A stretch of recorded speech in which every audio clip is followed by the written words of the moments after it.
أعوذ بالله من الشيطان الرجيم. قل هذه سبيلي أدعو إلى الله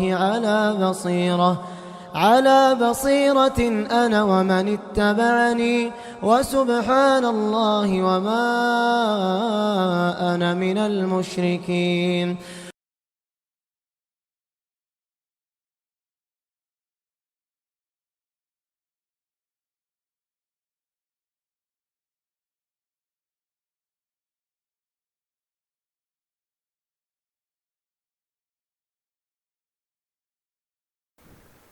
إن الحمد لله نحمده ونستعينه ونستغفره ونعوذ بالله من شرور أنفسنا ومن سيئات أعمالنا. من يهده الله فلا مضل له ومن يضلل فلا هادي له، وأشهد أن لا إله إلا الله وحده لا شريك له، وأشهد أن محمدًا عبده ورسوله. يا أيها الذين آمنوا اتقوا الله حق تقاته ولا تموتن إلا وأنتم مسلمون. يا أيها الناس اتقوا ربكم الذي خلقكم من نفس واحدة وخلق منها زوجها وبث منهما رجالا كثيرا ونساء، واتقوا الله الذي تساءلون به والأرحام إن الله كان عليكم رقيبا. يا أيها الذين آمنوا اتقوا الله وقولوا قولا سديدا يصلح لكم أعمالكم ويغفر لكم ذنوبكم، ومن يطع الله ورسوله فقد فاز فوزا عظيما. أما بعد، فإن خير الحديث كتاب الله، وخير الهدي هدي محمد صلى الله عليه وسلم، وشر الأمور محدثاتها، وكل محدثة بدعة، وكل بدعة ضلالة، وكل ضلالة في النار. أعوذ بالله السميع العليم من الشيطان الرجيم. يا أيها الذين آمنوا كتب عليكم الصيام كما كتب على الذين من قبلكم لعلكم تتقون.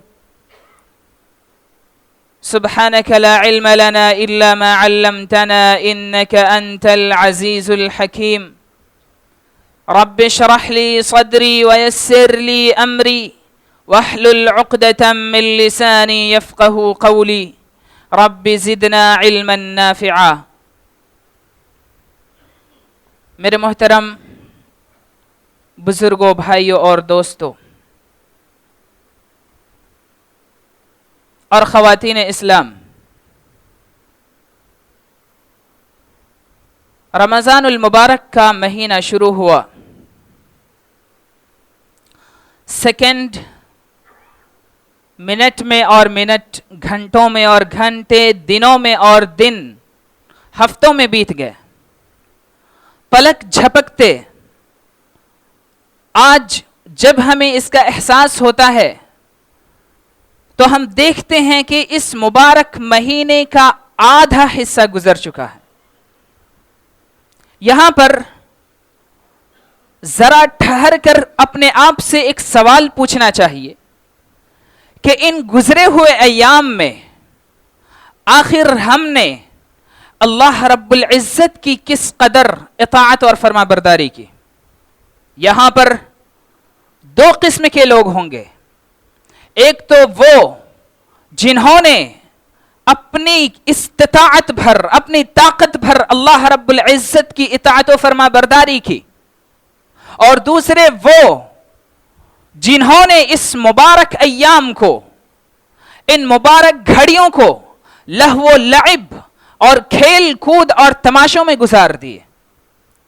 لہذا ان دونوں قسم کے لوگوں کے لیے یہ چیز سوچنے والی ہے، اس لیے کہ اگر کوئی انسان مر جاتا ہے، اگر وہ نیک اور صالح ہے، یا برا انسان ہے، دونوں میں سے ہر ایک کو قیامت کے دن نہایت ہی افسوس کے ساتھ ہاتھ ملنا پڑے گا، اس لیے کہ جب اللہ رب العزت چھوٹے چھوٹے اعمال پر نہایت بڑے بڑے ثواب دیں گے، اس وقت ایک شخص یہ حسرت کر رہا ہوگا، خود کو ٹھگا ہوا محسوس کرے گا کہ اے کاش ہم نے اس دنیا میں رہتے ہوئے اللہ رب العزت کے لیے جس قدر ممکن ہو سکتا اعمال کر لیا ہوتا۔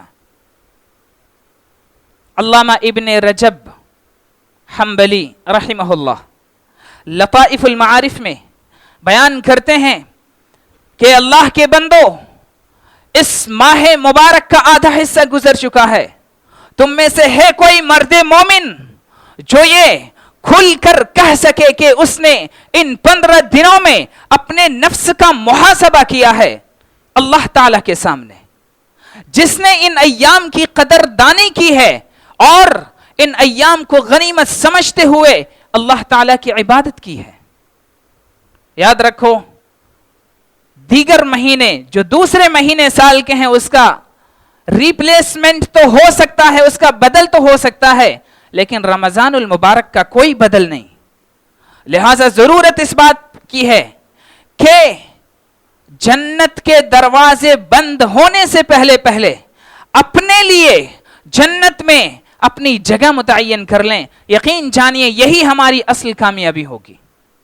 اللہ تعالیٰ نے جنت کو سجا کر سنوار کر اس کے 8 دروازے اپنے بندوں کے لیے اس مہینے میں کھول دیے، جہنم کو اور اس کے 7 دروازوں کو بند کر دیا، سرکش شیاطین کو جکڑ دیا تاکہ وہ بندوں کی عبادت میں خلل اندازی نہ کر سکیں، ان کو ڈسٹرب نہ کر سکیں، اور پھر اعمال پر ملنے والا جو ثواب اور اس کا اجر ہے اسے 10 گنا سے بڑھا کر 700 گنا تک کر دیا گیا، تاکہ اللہ تعالیٰ کے جو بندے ہیں وہ اللہ تعالیٰ کی عبادت کی طرف متوجہ ہو کر اللہ تعالیٰ کو خوش کرنے میں لگ جائیں۔ یہی نہیں، آپ ذرا غور کیجئے، تصور کیجئے کہ ثواب اور نیکیوں کی منڈی میں اچھال آ گیا ہے۔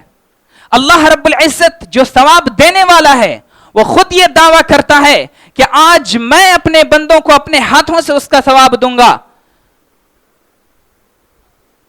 نیکیوں کی جو قیمتیں ہوتی ہیں، اس کی جو پرائس ہے وہ ہائکس ہو چکی ہیں، مسلمانوں کی جو شیئرز ہیں وہ آسمانوں کی بلندیوں کو چھو رہے ہیں۔ ایسی صورتحال میں اگر کوئی شخص اپنی دکان کو بند کر کے اپنے گھر میں خواب غفلت میں پڑا ہوا ہے اور ان ایام کو ضائع کرتا ہے، ذرا تصور کیجئے کہ اس شخص سے بڑا احمق اور بے وقوف اور نادان کون ہوگا۔ اسی لیے ایک منادی ہر دن یہ آواز لگاتا ہے، یا باغی الخیر اقبل ویا باغی الشر اقصر، کہ اے نیکی کے طلبگار، اے خیر کے چاہنے والے، آگے بڑھتا جا اور اللہ تعالیٰ کو خوش کرنے کے لیے عمل کرتا جا، اور اے برائی کے چاہنے والے تو وہیں پہ رک جا اور مزید اس میں تو آگے نہ بڑھ۔ میرے محترم بزرگ اور دوستو، اللہ تعالیٰ نے جو انتظام کیا ہے اس مہینے کا، اس پر آپ غور کیجئے۔ وہ ساری ذرائع، وہ سارے راستے جو گناہوں کی طرف جاتے ہیں، جو بدی کی طرف جاتے ہیں، ان سارے راستوں پر اللہ تعالیٰ نے نکیل اور لگام ڈال دیا ہے تاکہ اللہ تعالیٰ کا بندہ اللہ تعالیٰ کے راستے سے بہکنے نہ پائے۔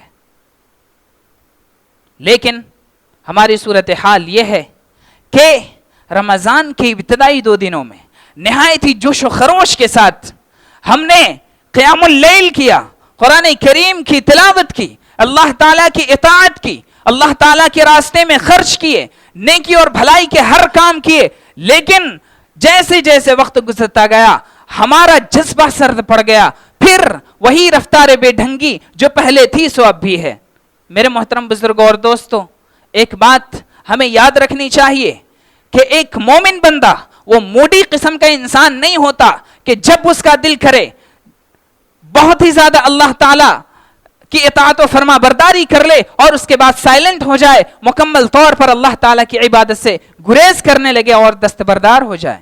بلکہ اللہ کے نبی صلی اللہ علیہ وسلم کی صحیح حدیث ہے, اللہ کے نبی صلی اللہ علیہ وسلم نے بیان فرمایا, احب الاعمال الی اللہ ادومها وان قل, کہ اللہ تعالیٰ کے نزدیک سب سے پسندیدہ اعمال وہ ہیں جن پر ہمیشگی برتی جائے, جن اعمال کو ہمیشہ کیا جائے اگرچہ وہ مقدار میں ذرا کم ہی کیوں نہ ہو.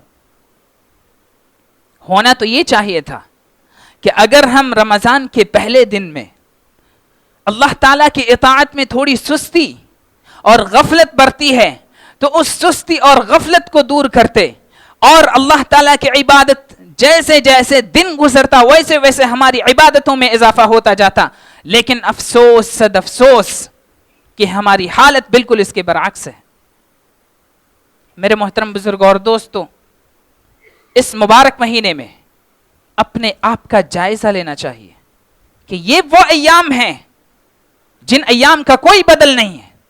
اس کی ہر رات میں اللہ تعالی اپنے بندوں کو جہنم سے آزادی عطا کرتا ہے. اس کی ہر گھڑیاں اپنے اندر رحمت, برکت اور مغفرت کے بے شمار خزینے رکھتا ہے. اس کے باوجود ہماری صورتحال یہ ہے. میرے محترم بزرگ اور دوستو, اس مبارک مہینے میں اللہ تعالی کی طرف سے اس کے بندوں کو 3 گولڈن چانسز دیے گئے ہیں. ان 3 موقعوں پر اللہ تعالیٰ نے یہ وعدہ کیا ہے کہ اگر کوئی بندہ اللہ تعالیٰ کے سامنے اخلاص کے ساتھ, للہیت کے ساتھ اس کے وعدوں پر ایمان اور یقین لاتے ہوئے عمل کرتا ہے, گڑ گڑاتا ہے, تو یقین جانیے اللہ تعالیٰ اس کے پچھلے سارے گناہوں کو معاف کر دیتا ہے. آئیے ذرا دیکھتے ہیں, بخاری شریف کی یہ ساری احادیث ہیں. اللہ کے نبی صلی اللہ علیہ وسلم نے سب سے پہلی حدیث میں بیان فرمایا, من قام رمضان ایمانا و احتسابا غفر له ما تقدم من ذنبه, کہ جو شخص رمضان المبارک میں قیام اللیل کرتا ہے, اس کی فرضیت کا یقین کرتے ہوئے, اس کے فرض ہونے پر یقین کرتے ہوئے اور اس کا عقیدہ رکھتے ہوئے اور اس پر ملنے والے ثواب پر یقین رکھتے ہوئے, تو اللہ تعالیٰ اس کے پچھلے تمام گناہوں کو معاف کر دیتا ہے. اسی طریقے سے اللہ کے نبی صلی اللہ علیہ وسلم نے بیان فرمایا, من صام رمضان ایمانا و احتسابا غفر له ما تقدم من ذنبه, اخرجہ البخاری, کہ جو شخص ایمان و یقین اور ثواب کی خاطر رمضان المبارک کے روزے رکھتا ہے تو اللہ تعالیٰ اس کے پچھلے تمام گناہوں کو معاف کر دیتا ہے. تیسرا چانس اللہ کے نبی صلی اللہ علیہ وسلم نے بیان فرمایا, من قام لیلۃ القدر ایمانا و احتسابا غفر له ما تقدم من ذنبه, اخرجہ البخاری, کہ جو شخص شب قدر میں, قدر کی رات میں اللہ تعالیٰ کے سامنے قیام کرتا ہے ایمان و یقین اور اس پر ملنے والے ثواب کا اعتقاد رکھتے ہوئے, تو اللہ تعالیٰ اس کے پچھلے تمام گناہوں کو معاف کر دیتا ہے. یہ 3 موقع ہیں جو اللہ تعالیٰ اپنے بندے کو اس مبارک مہینے میں عطا کرتا ہے. میرے محترم بزرگ اور دوستو, اسی لیے حضرت جبریل علیہ الصلاۃ والسلام نے جب یہ کہا کہ رغم انف امرئ ادرک رمضان فلم یغفر له فقال النبی صلی اللہ علیہ وسلم آمین, اخرجہ البخاری فی الادب المفرد, کہ جب جبریل علیہ الصلاۃ والسلام نے کہا کہ اس شخص کی ناک خاک آلود ہو, وہ شخص ذلیل اور حقیر ہو جس نے رمضان المبارک کا مہینہ پایا لیکن اس کی مغفرت نہ ہو پائی, اس نے اللہ تعالیٰ سے اپنی بخشش نہ کروا لی. اس پر اللہ کے نبی صلی اللہ علیہ وسلم نے کہا آمین. دعا کرنے والے کون؟ حضرت جبریل علیہ الصلوۃ والسلام، اس پر آمین کہنے والے اللہ کے نبی صلی اللہ علیہ وسلم۔ اب ذرا سوچئے کہ اس شخص کی محروم القسمتی اور اس شخص سے بڑا بد نصیب کون شخص ہو سکتا ہے جو اس ماہ مبارک کے ان مبارک گھڑیوں کو یوں ہی ضائع کر دیتا ہے۔ میرے محترم بزرگ اور دوستو، آج ہم اور آپ عموماً جب روزہ رکھتے ہیں تو ایک روایتی انداز سے کہ چلو ہمارے ماں باپ، ہمارے دادا پردادا سب کے سب روزہ رکھتے چلے آ رہے ہیں تو ہم بھی رکھ لیں۔ ہم کبھی کوشش یہ نہیں کرتے کہ آخر ہم کن مقصد کی خاطر روزہ رکھتے ہیں، کیوں؟ جب روزہ رکھتے ہیں اس کا مقصد کیا ہوتا ہے، اس سے ہمیں کیا حاصل ہونے والا ہے، اللہ تعالیٰ نے ہم پر روزے کو فرض کیا ہے، اس کی وجہ کیا ہے، کبھی ہم نے جاننے کی کوشش نہیں کی۔ یہی وجہ ہے کہ روزہ تو ہم رکھ لیتے ہیں لیکن ہماری آنکھیں روزہ نہیں رکھ پاتی ہیں، ہمارے ہاتھ روزہ نہیں رکھ پاتے ہیں، ہماری زبان روزہ نہیں رکھ پاتی ہے، ہمارے پیر روزہ نہیں رکھ پاتے ہیں۔ ہم صرف اور صرف یہ سمجھ لیتے ہیں کہ دن بھر فجر کے بعد سے لے کر کے آفتاب کے غروب ہونے تک، سورج کے غروب ہونے تک بھوکا پیاسا رہ جانا ہی کیا کہتے ہیں کہ روزہ ہے۔ بلکہ روزے کا اصل مقصد یہ ہے، جیسا کہ اللہ تعالیٰ نے قرآن کریم کے اندر بیان فرمایا، لعلکم تتقون، کہ تاکہ تمہارے اندر اللہ تعالیٰ کا تقوی آ جائے، اللہ تعالیٰ کا ڈر آ جائے، اللہ تعالیٰ کی خشیت آ جائے، رمضان المبارک کے بعد تمہاری زندگی بالکل بدلی ہوئی ہو۔ ایسا نہ ہو کہ رمضان المبارک گزرنے کے بعد بھی تمہاری زندگی بالکل رمضان سے پہلے والی ہو۔ علماء کرام نے کہا ہے کہ اگر ایک شخص رمضان المبارک کے گزرنے کے بعد کی زندگی بالکل ویسے ہی گزارتا ہے جیسے وہ رمضان المبارک سے پہلے گزارا کرتا تھا، تو یہ اس بات کی پکی دلیل ہے کہ رمضان المبارک کے مہینے میں نہ تو اس کے روزے مقبول ہوئے اور نہ ہی اس کے قیام اللیل، نہ ہی اس کے نفقات، نہ ہی اس کے صدقات عطیات، کچھ بھی نہیں۔ اصل عبادت وہی ہے جس عبادت کا اثر انسان کے ذہن و دماغ میں ظاہر ہو، اس کی ہر ہر بات، اس کے ہر ہر قول، اس کے ہر ہر فعل سے ظاہر ہو۔ ایسی عبادت کا کیا فائدہ جو عبادت ایک کپڑے کو جیسے لپیٹ کر کسی کے منہ میں مار دیتے ہیں، بالکل اسی طرح ہمارے چہروں پر مار دیا جائے۔ روزے کی حالت میں ہم بے شمار گناہ کرتے ہیں، بہت ساری نادانیاں، بہت سارے اللہ تعالیٰ کی نافرمانیاں کرتے ہیں۔ یقین جانی اس سے روزہ تو مکمل طور پر باطل نہیں ہوتا۔ ہم نہیں کہتے کہ آپ کا روزہ مکمل طور پر باطل ہو گیا، لیکن روزے پر ملنے والا جو اجر و ثواب ہوتا ہے وہ کچھ بھی نہیں ملتا۔ ایک ذمہ داری تو ختم ہو جاتی ہے، لیکن روزہ جن مقصد کے تحت رکھا جاتا ہے وہ مقصد حاصل نہیں ہوتا۔ میرے محترم بزرگوں اور دوستوں، دوسرا سوال یہ ہے کہ آخر اللہ تعالی ہم سے روزہ رکھوا کر چاہتا کیا ہے؟ کہ ہم یوں ہی دن بھر بھوکے پیاسے رہیں، یا جو ہماری ڈیلی کی روٹین تھی اس سے پہلے اس روٹین میں تھوڑی بہت چینجنگ آ جائے، تھوڑی تبدیلی آ جائے؟ اللہ تعالیٰ کیا چاہتا ہے؟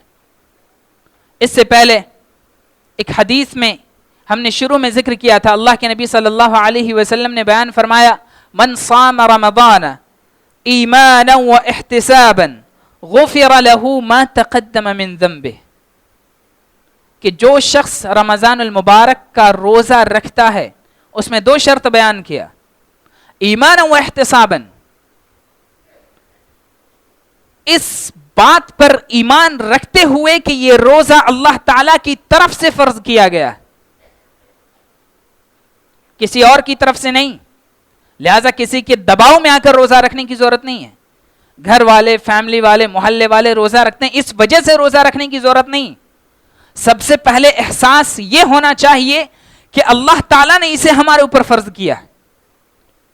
دوسری بات یہ ہے وَاحْتِسَابًا، اس روزے پر ملنے والا جو ثواب ہے جس کا ذکر قرآن و احادیث کے اندر آیا ہے، ان ثواب کا اپنے ذہن کے اندر استحضار کرنا، ان کو اپنے ذہن میں یاد کرنا، پھر اس کے بعد روزہ رکھنا۔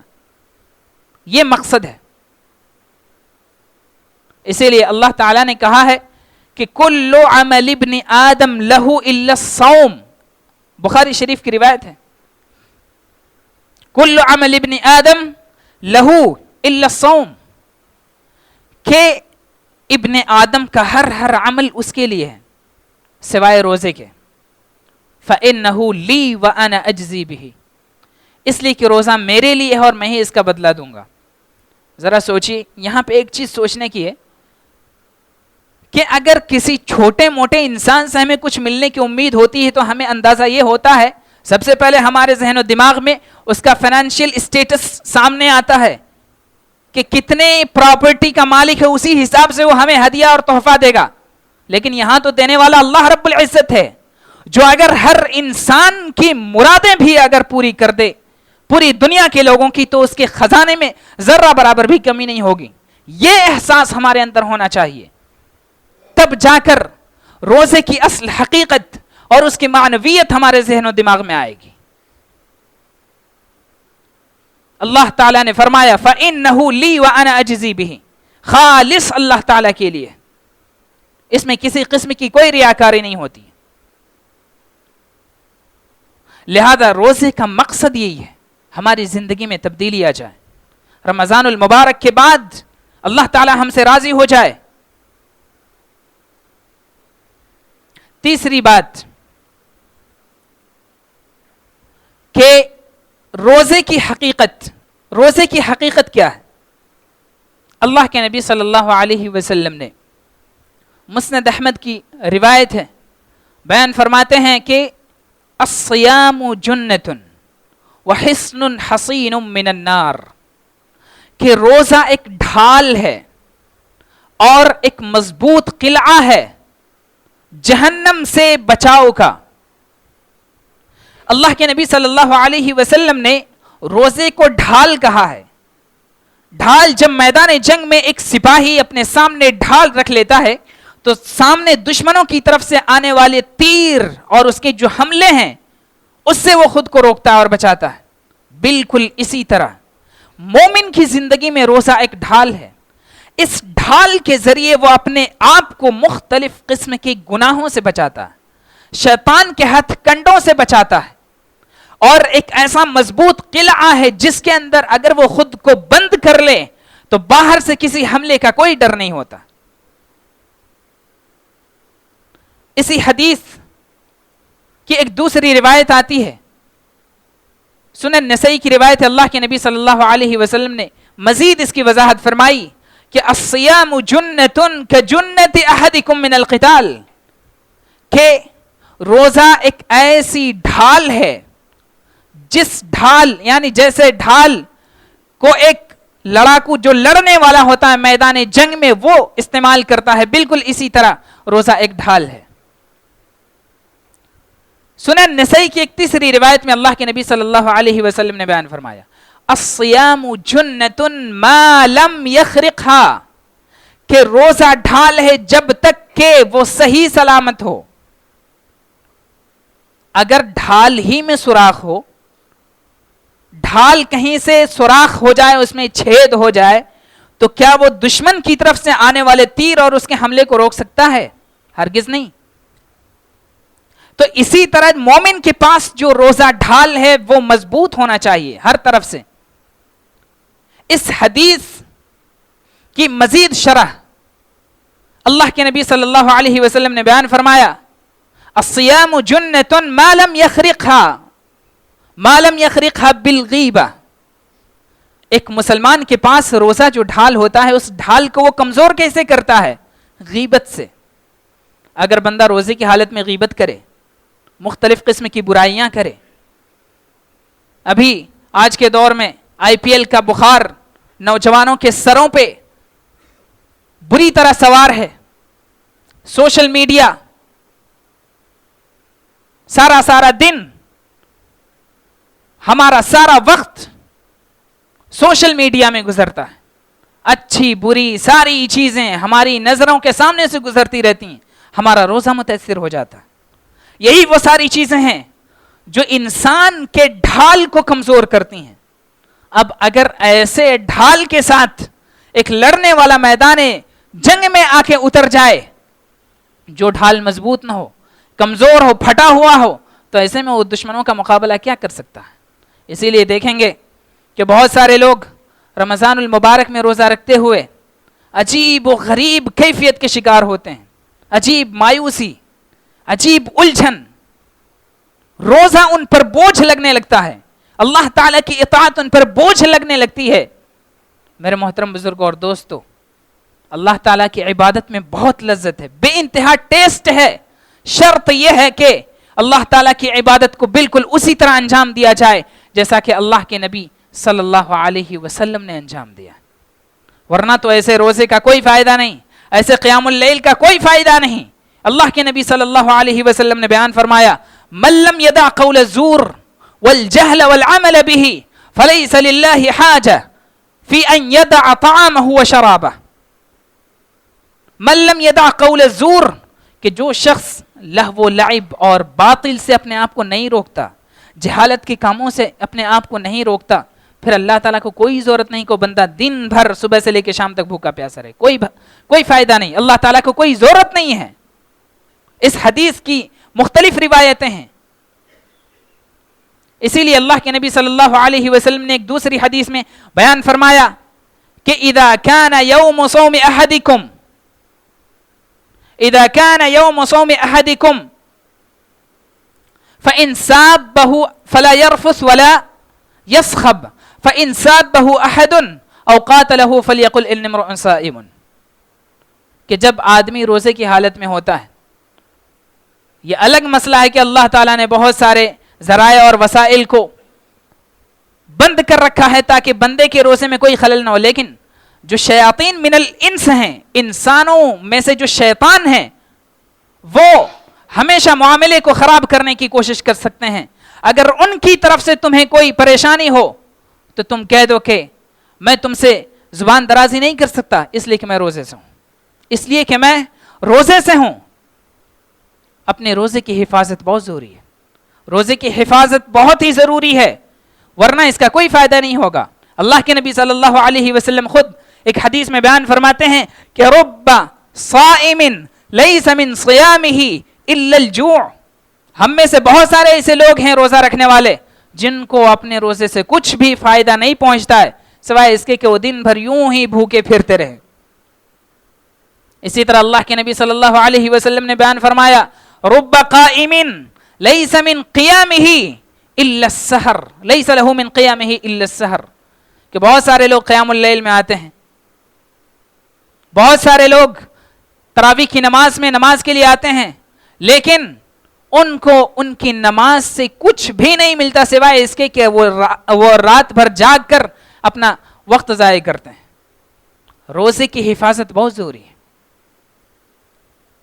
اسی لیے اس موقع سے ہمیں اپنے آپ کا جائزہ لینا چاہیے. ہمارے اسلاف کی زندگی روزے میں کیسی تھی؟ ہمارے اسلاف میں سے بعض ایسے تھے جو رمضان المبارک میں قیام اللیل میں کچھ 3 دنوں میں قرآن کریم ختم کرتے تھے, کچھ 7 دنوں میں, کچھ 10 دنوں میں. حضرت سفیان ثوری رحمہ اللہ جب رمضان المبارک کا مہینہ آتا سارے اعمال چھوڑ دیتے, سب کام دھام چھوڑ کر قرآن کریم کی تلاوت پر لگ جاتے تھے. اس سے پتہ یہ چلتا ہے کہ قرآن کریم کے مہینے میں دوسرے جو ایکٹیویٹیز ہیں اس کو چھوڑ دینا چاہیے. قرآن کریم پڑھنا چاہیے, اس میں غور کرنا چاہیے, اس میں تدبر کرنا چاہیے.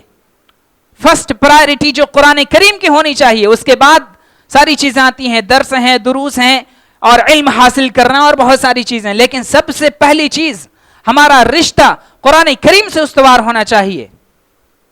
اپنے بھولے ہوئے سبق کو قرآن کریم کے صفحات میں تلاش کریں, اللہ تعالیٰ کی نازل کردہ آیتوں میں تلاش کریں.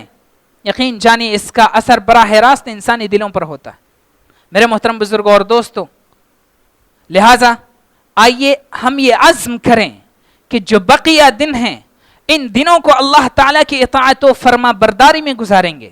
اللہ کے نبی صلی اللہ علیہ وسلم نے جیسے اسوہ بن کر رمضان المبارک کو گزارا تھا اور جیسا ہمیں بتایا ہے بالکل اسی طرح